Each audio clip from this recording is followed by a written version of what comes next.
Hi and welcome to the NBA show. My name is Morten Jensen and today I'll be discussing once again Luka Doncic. Stay tuned. So I've actually spoken about Luka before on a few videos, like here, and also I wanted him to join forces with Giannis, or rather Giannis joined forces with him in Dallas. Click here, that didn't happen, unfortunately. But what I want to touch on today is basically how the Mavericks might consider constructing the roster around Luka, because now that they're out of the Giannis sweepstakes as everyone else, because Giannis signed the Supermax, you have to wonder if they can pivot into something else that's really good. And there are several components that you need to take into account. One thing, unfortunately, is Kristaps Porzingis and his health. He never seems to be quite healthy. That, of course, is not solely on him. I mean, I always feel that it's weird how we as an NBA community point our fingers at guys who can't stay healthy. Of course it's relevant, but sometimes guys are just not able to get a hang of their bodies and it's completely out of their control. So I don't think that's fair. That said, you still have to produce on the court. You still have to make yourself available to the best degree. And I think Porzingis is trying to do that. It's just not always working out for him, which puts the Dallas Mavericks in a situation where they at least have to ask some pretty hard questions about his future. I personally think he could solve it. It doesn't seem like it's major injuries. It seems like it's nagging injuries. And depending on the right role of him being more of a trailing big man who takes threes, maybe in time, we'll see a prolonged period of health. Let's cross our fingers for that, because Porzingis is objectively a good NBA player. I mean, there's just no discussion there. But if we work under the assumption that it's the status quo, that he's in and out of the lineup, that presents some problems for a guy like Luka, who really needs a secondary on his team, because he is an elite playmaker and someone with elite court vision. He needs to have scorers around him, in particular scorers who can shoot. And Porzingis being 7'3", can shoot over everyone. That's a tremendous asset. But if he's not available, and the Mavericks in general are looking to upgrade the roster around Luka, we need to take a look at what Luka needs. And it comes down to, like I said, shooting, but it also comes down to figuring out what type of role players he needs to have in the same age bracket. Because even though Luka is only 21 and is basically playing like he's 30, it still makes the most sense to get guys in that age group alongside him, not necessarily 21, but if you go out and sign contracts with guys who are 31, 32, 33, that's not going to be a long-term solution, because then when Luka is entering his prime or close to his prime, those guys are going to be pretty close to retiring, and then you just have to start over that surge.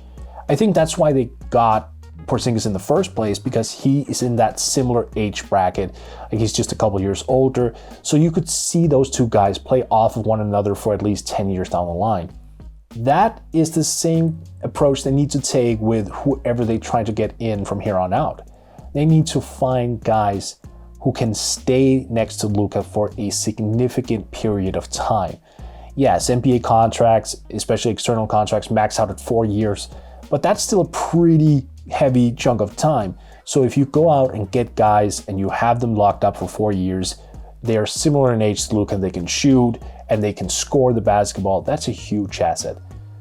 They also need defenders. And this is where it becomes a little bit more tricky. So the Dallas Mavericks had an historic offense in the 2019-2020 NBA season. They didn't have a whole lot of defense, and they still don't. And normally people would say, well, they just need to get a bunch of 3-and-D guys in there, especially guys who can shoot off of Luka Doncic passes. That is not wrong. That is actually a really, really good point. That said, you need to be able to do a little bit more. At least some of the players you put alongside Luka need to do more, because if you force the ball into Luka's hands and you ask him to do everything, average 10 plus assists, score 30 plus points, take 10 plus threes, get to the line 10 plus times every single night, that also increases his risk for injury of just being taxed for too much. He needs to have guys who can also beat their own man off the dribble. Not everyone needs to be able to do that. It's fine to have 2 or maybe even 3 3-and-D players in the starting lineup, especially one at center. That would be fantastic. But they need, some of them at least, to have some on-ball creativity and creation as to take pressure off of Luka Doncic, because the end goal here is not just to win regular season games.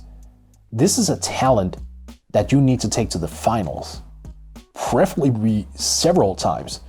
Doncic, if he leaves the NBA after he's done, when he retires with no NBA rings, I don't want to say it's a failure, but that's a wasted opportunity at the very least, because he should be an NBA champion down the road. He's that good. So it's on the Mavericks to find out who fits with him in the long term, how their personalities mesh, how their games mesh, how you balance offense and defense. Like, for example, Dorian Finney-Smith, currently on the roster. He's struggling right now, but in theory, he's a good player to have as one of those 3-and-D guys. A guy who can run out to the corner, hit threes, while defend 2 or 3 positions, while being very switchy defensively, and who can play multiple positions himself. You can slot him in at the 3, you can slot him in at the 4, it's fine. Now, the idea of Josh Richardson, who they acquired the last offseason, has proven to be better than Josh Richardson himself, although of course there is an adjustment period. But he's the type of guy you should be looking at to find elsewhere as well. A guy who can take a couple dribbles here and there, break down a defense, being an active defender while also hitting the 3-point shot. But even so, you need that secondary guy, right? And if that's not Porzingis, who is more of a center who shoots and not really an on-ball creator, who should that guy be? I don't necessarily have the answer. Maybe that guy isn't even in the league yet. But it does mean that they need to figure out who they have on their wish list, who might be available. Luka needs help. And I'm not saying that it's because he's not good enough to carry a team. He certainly is. But every superstar, no matter how good, needs help sometimes. LeBron James, before they got Anthony Davis, didn't even make the playoffs with the Los Angeles Lakers. Superstars also need some assistance in that regard. And for the Mavericks, it comes down to finding just the right one guy to put next to Luka Doncic, and then flank those guys with defense, shooting, and versatility. It could be a simple, straightforward job to actually round out that roster, but getting that secondary guy, that is of immense importance. And they kind of need to figure that out somewhat soon, because you would want Luka, who is 21, to actually start his evolution, as he's on the way now to become one of the truly all-time great players, to have that person in hand for the vast majority of his prime years. You want to get that acclimation set up. You need to get that cohesiveness going. So while one might say, well, there's plenty of time, Luka's only 21, I would argue now's the best time to get him into a situation where he has a permanent number 2 next to him that he can create a bond with, who he can grow with as an NBA player. You would want to create a long-lasting duo. And maybe that's Porzingis, maybe it's not. If it's not, they need to identify someone and they need to act on it, preferably within the next couple of years at the latest. Is that guy in the draft somewhere? Potentially. Thankfully, Luka is so young, you can still find guys in the draft who are 19, 20, who can develop and actually make it into his age bracket, and he'll be fine.